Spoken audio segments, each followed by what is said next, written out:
हमारे वृंदावन के एक संत महाराज, उनकी जटा फंस गई, ठाकुर जी ने फंसा दी वृक्ष सो।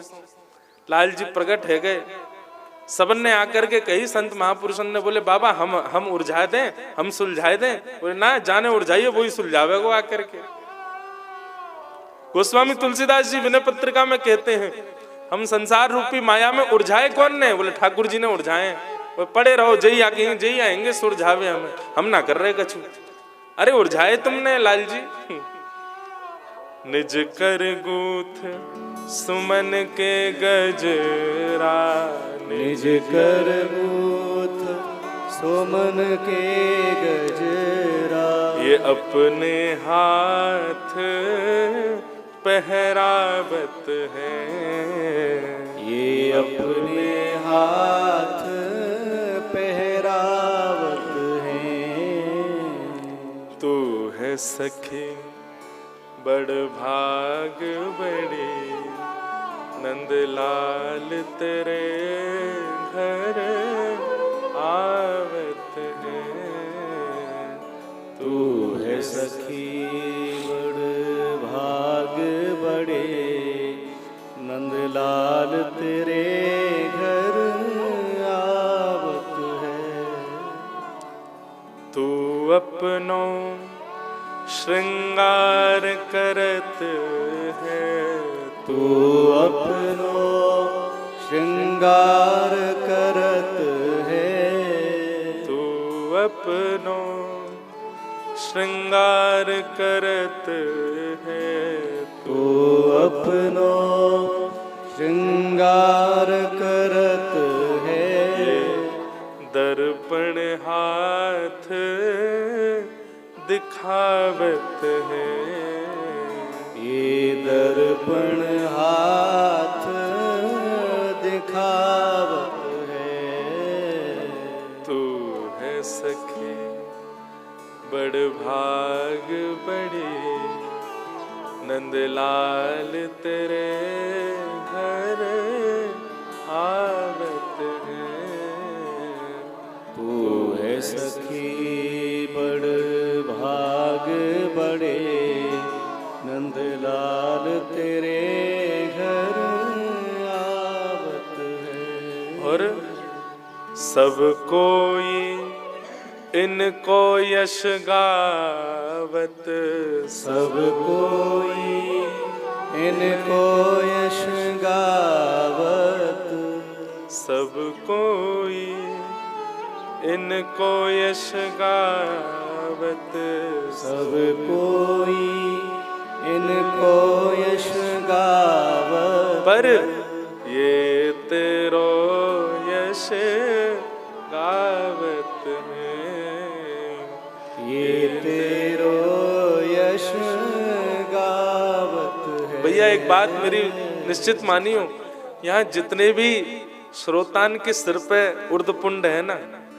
जितने भी तिलक करके बैठे हैं, गले में कंठी माला पहन के बैठे हैं, जो तिलक कंठी माला में नहीं बैठे हैं, मेरा उनसे कोई बैर भाव नहीं है, पर निश्चित है कि अपने मस्तक पर उर्दपुंड लगा के बैठे हैं, ब्रजरज लगा के बैठे हैं, गले में कंठी पहन के बैठे हैं, आप निश्चित मान लियो पूरे दिन आप कछु करो ही ना हो, ठाकुर जी ही आपके निज कर से सब सेवा करवा रहे हैं।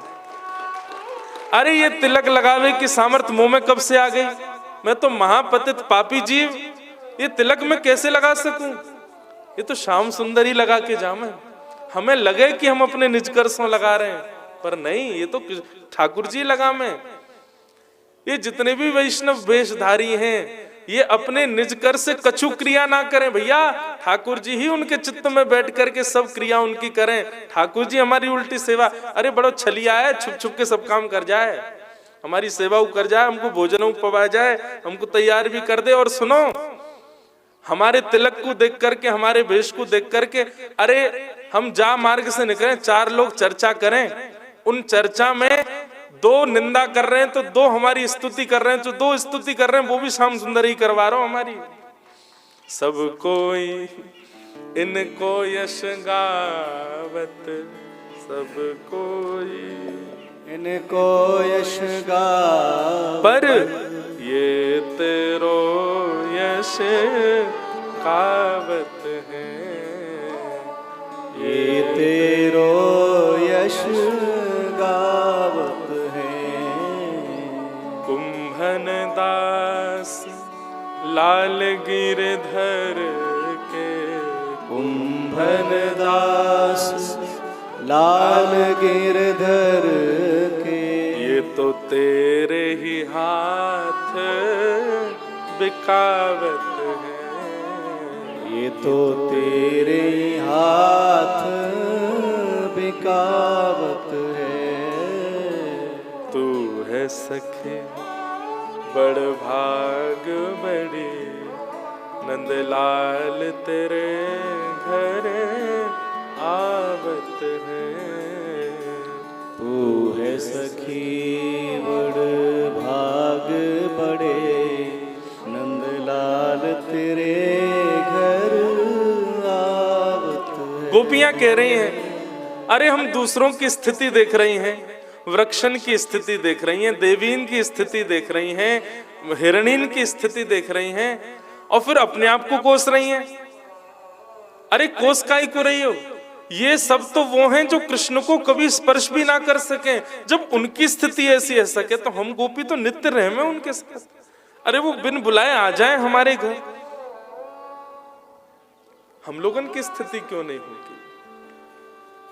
तब ये गोपी कहती है, अरे गावश्य कृष्ण मुख निर्गीत वेणु गीत, पीयूष मुत्त भित कर्ण पुटे पिबंत्य, सावासनुस्तन पय कवलास्मतस्थु, गोविंदमात्मनि दशा शुक्लास्पृशन्त्य। गोपियां कहती हैं, अरे हम लोगन की जैसी एक और गोपी है। बोले कौन? या ब्रजमंडल की गैया। जितनो सुख ठाकुर जी ब्रज की गोपी को दे में, उतनो ही सुख ठाकुर जी वहां से अधिक सुख गैयान को दे में। आहा, गोपी कह रही हैं, ठाकुर जी जब वेणु रव करते हैं वन में जाकर के, तो जिन गैयान को वो चरावे ले गए हैं, हमको तो आश्चर्य है, वो चरके से ले में हैं? जा वंशी को सुनकर के जड़ चेतन की स्थिति विचलित है जाए, ये गैया चरके कैसे आ जा में? तब दूसरी गोपी कह रही, अरे दृष्टि डाल के देख तो सही, कहा स्थिति है रही है। बोले गैया जैसे ही घास मुंह में लेवे और जैसे ही कृष्ण वेणु बजाने लग जाए, तो गैया की स्थिति कैसी? गैया के कान बिल्कुल स्तब्ध है जाएं और अपने नेत्रन को कटाक्ष करके जहां श्याम सुंदर बैठे हैं वहीं देखे, घास मुख में ही लगो भयो, चरणों ही भूल जाए गैया। और तो और स्थिति कहा है जाए, जब गैया प्रेम पुलकित होवे ना, जैसे हम लोग प्रेम पुलकित होते हैं तो हमारे रोए खड़े होते हैं, गैया जब प्रेम पुलकित होती है तो उसके थनों से अनायास दुग्ध निकलने लगता है, बिना स्पर्श के दुग्ध प्रवाह होता है। आहा, जब प्रेम पुलकित गऊ भई है तो घास वाके मुख में ही रह गई है, नेत्रन से वो श्याम सुंदर को देख रही है, वाके थन से दुग्ध अपने आप पे निकल करके बह रहे हो है, थनन से अपने आप दुग्ध निकल रहे हो है। आहा, वाह दुग्ध को देख करके बछड़ा दौड़ करके आए हैं, बछिया दौड़ करके आई हैं, और बछड़ा बछिया दौड़ करके आए और आकर के अपनी मैया के थनन में मुख लगा ले में, लेकिन छोटे बालक है ना, अबोध है। जब मुख में थन ले लियो, वाके बाद ठाकुर जी की वेणु उनको सुनाई दी, तो अरे भैया गैया तो नेक बड़ी है, आयु में थोड़ी बुद्धि तो होगी, या हमारे कृष्ण प्रेम में उन्मुक्त है गई, पर ये छोटे छोटे बछड़ा बछिया इनकी स्थिति देखो। बोले जैसे ही दुग्ध मुख में गयो, इतने में ही कर्ण रंध्र में कृष्ण वेणु रव सुनाई दियो। अब बछड़ा बछियान की स्थिति ये है गई है कि मुंह में दूध भर के घूम रहे हैं, ना तो वह को पी पा रहे हैं और ना वह को उगल पा रहे हैं। बोले उगल क्यों नहीं पा रहे? बोले उगल या मारे नहीं पा रहे कि भैया कृष्ण वेणु रव सुनकर के मैया के थनन से अनायास दूध निकलो है, यानी कि ये कृष्ण प्रसाद है, उगल ना सके। तो पी क्यों नहीं पा रहे? बोले पीवे में इतनी दुविधा है रही है। बोले कि पीवे के काजे थोड़ी देर को मन गले पे लगाना पड़ेगा और दुग्ध को भीतर रखना पड़ेगा, और या वेणु रव से एक क्षण के लिए भी मन हटे, ये हमारी स्थिति नहीं है। कितना सुंदर भाव, छोटे छोटे बछड़ा बछियाओं का, मुख में दुग्ध भर के पूंछ उठा के ठाकुर जी की ओर देख रहे हैं। ठाकुर जी बंशी बजा रहे हैं, ना दुग्ध का पान कर पा रहे हैं, ना दुग्ध को निकाल पा रहे हैं। बंधुओं, अगर कोई ये बात कहे, इससे क्या सिद्ध हुआ? यदि कोई ये बात कहे कि मैं कर्म करता हुआ भजन का मार्ग अपना रहा हूं, ठीक है, कर्म तो करना ही है, पर यदि आप ये सोच रहे हैं कि आप संसार को भी रख लो और श्री ठाकुर जी को भी रख लो, ये दो काम एक संग नहीं हो सकते हैं। एक को तो थोड़ा थोड़ा ही सही, 2-2% करके ही सही, नेक नेक तो त्याग करना पड़ेगा, एक मार्ग को तो छोड़ना ही पड़ेगा। हम ये ना कह रहे पूरा छूट जाए, पर नेक नेक तो छूटेगा, क्योंकि जैसे जैसे रस बढ़ेगा तैसे तैसे स्थिति ये हो जाएगी कि अब संसार की क्रिया करवे के काजे मन चित्रवृत्ति ठाकुर जी से हटानी पड़ेगी, और एक क्षण के लिए भी मन वहां से हटे ये आपसे सहन नहीं हो पाएगा। जो स्थिति यहाँ बछड़ा बछियान की भई है। आहा, गोपियां इस रूप का वर्णन कर रही हैं। बछड़ा मुख से दुग्ध पान कर रहे हैं और मुख में ही दूध भर के घूम रहे हैं, ठाकुर जी के आसपास क्रीड़ा कर रहे हैं। वेणु रव को सुनकर के उनकी स्थिति ऐसी है गई। तब एक गोपी कह रही है, क्या कह रही है कि प्रायो वताम बविहगा मुनयो विनिस्मन् कृष्णे क्षितम तदुदितम कलवेणु गीतम आरुह्य ये द्रुम भुजान रुचिर प्रवालान शृण्वन्त मीलित दृशो विगतान्य वाचा। बंधुओं, ये वेणु गीत जो है ना, 3 दिन में एक चीज अनुभव करी, शायद मैंने कल भी कही। मैं देख के बोल नहीं पा रहा, आप देख के सुन कैसे पाओगे? ये स्थिति तो ऐसी है, ये भाव तो ऐसे, नेत्र बंद करो, चित्रण मन में चलाओ और वहां को चिंतन करो, और स्थिति ऐसी हो जाएगी पूरे दिन वही कोई चिंतन करते रहो। मैं तो अभी हमारे लोकेश भैया घर पे कोई मिल भी रहो, कोई बैठ भी रहो, आ जा भी रहे, तो भी वेणु गीत के ही भाव निकलते जा रहे हैं। अरे तुम्हें पता है गैयान की ऐसी स्थिति, बछड़ान की ऐसी स्थिति है, वृक्षन की ऐसी स्थिति, और फिर खुद को कोसे, हमारी तो कछु भी ना है। गोपियां कहती हैं, अरे ये गैया तो अपने घर की हैं, इनके भाव कहा कहो, ये गैया तो अपने घर के हैं, तो फिर किसको दिखा रही है? गोपी कह रही है, नेक नजर ऊपर करके वृक्षन पे बैठे हुए पक्षी को तो देखो, उनकी स्थिति कैसी। अरे राम राम राम राम, ये ब्रज के पक्षी हैं, इनको पक्षी कहना भी पाप है, ये पक्षी नहीं है। तो कौन है?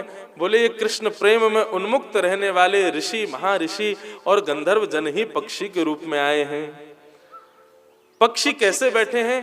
बोले एक रूप में बैठे हैं, चुपचाप बैठे हैं, आंख बंद नहीं कर रहे हैं। सबके तो नेत्र बंद हो गए, लेकिन इन पक्षियों के भाव में विशेषता यह है कि ये नेत्र बंद नहीं कर पा रहे हैं। गैयाओं के नेत्र बंद हो गए, हिरणन के नेत्र बंद हो गए, लेकिन इन पक्षियों के नेत्र बंद नहीं हो रहे हैं। क्यों? पक्षी मन में विचार कर रहे हैं कि सब किसी ना किसी रूप में कृष्ण सामीप्य प्राप्त कर सकते हैं, पर हमको तो ये सौभाग्य नहीं है, हम कैसे ठाकुर जी के समीप जाएं। तो निनिर्मेष गोपियां शब्द वर्णन करती हैं कि मानो जैसे पक्षियों के पलक ही नहीं है, अपलक नेत्रों से ठाकुर जी को देख रहे हैं। निनिर्मेष नयनों से श्री कृष्ण की रूप माधुरी का दर्शन करके वे समस्त पक्षी स्तब्ध होकर के बैठे, मानो देखने में ऐसा लग रहा कोई मूर्ति रखी है वृक्ष के ऊपर, और ठाकुर जी के रूप को देख रहे हैं। बंधुओं, कभी वन में जाओ ना, तो वन में एक स्वरूप होता है कि जब बाघ, शेर या हिंसक जीव जब वन में घूमते हैं ना, तो पशु पक्षी ऊपर ऊपर हल्ला करते हुए चलते हैं, सबको सचेत करते हुए चलते हैं कि बाघ आ रहा है, सब सचेत हो जाओ। बाघ कहीं भी जाता हो वहां शांति रह ही नहीं सकती, पशु पक्षी ऊपर से हल्ला मचाते हुए चलते हैं, भय का शोर करते हुए चलते हैं। श्री कृष्ण को भी ऐसा स्वरूप है, लेकिन बस अंतर इतना है कि जंगल में रहने वालों बाघ वो भय प्रकट करता हुआ शोर करवाता है, पर श्री कृष्ण जब चलते हैं इतनी शांति होती है, इतनी शांति होती है कि लगता है कि कोई और है ही नहीं। लेकिन अगर आपने प्रकट करके नेत्र खोल करके देखा तो आपको गैया भी दिखेंगे, हिरण भी दिखेंगे, हाथी भी दिखेंगे, बाघ भी दिखेंगे, पशु भी दिखेंगे, पक्षी भी दिखेंगे। श्री कृष्ण अकेले नहीं चलते हैं, सब सघन कुंज में छुप छुप करके चलते हैं। अरे बड़े बड़े गज भी चलते हैं ना, तो अपने चरणन को इतने अचक करके रखें कि हमारे चरणन से कहीं कोई सूखे पत्ता पैरन के नीचे आके कोई स्वर निकाल करके हमारे दर्शन में भंग ना कर दे। दर्शन यदि करो तो समस्त बनचर जीव ठाकुर जी के संग चलते हैं, परंतु ऐसे अचक अचक करके ऐसी व्यवस्थाओं से चलते हैं कि कहीं कोई शोर ना हो और किसी का भी एक क्षण के लिए ठाकुर जी से मन विलग ना हो जाए। ऐसे श्री कृष्ण को स्वरूप है। गोपियां कहती हैं ये वृंदावन के ऋषि कौन हैं? ये वृंदावन के ऋषि ही पशु पक्षी के रूप में बैठे हैं। हमारे भारत में बंधुओं एक महान ऋषि तो नहीं थे पर संत प्रवर थे, वैश्य के रूप में संत थे, पूज्य श्री भाई जी, पूज्य श्री हनुमान प्रसाद पोद्दार जी। उनका एक भाव है, सब गोपियां कह रही हैं ये स्थिति कहाँ संभव हो सकती है? बोले वृंदावन में संभव हो सकती है। और उस वृंदावन का स्वरूप कैसा है? वो हमारे पिया का देश है। मुझे ये पद इतना प्रिय लगता है पूज्य भाई जी का,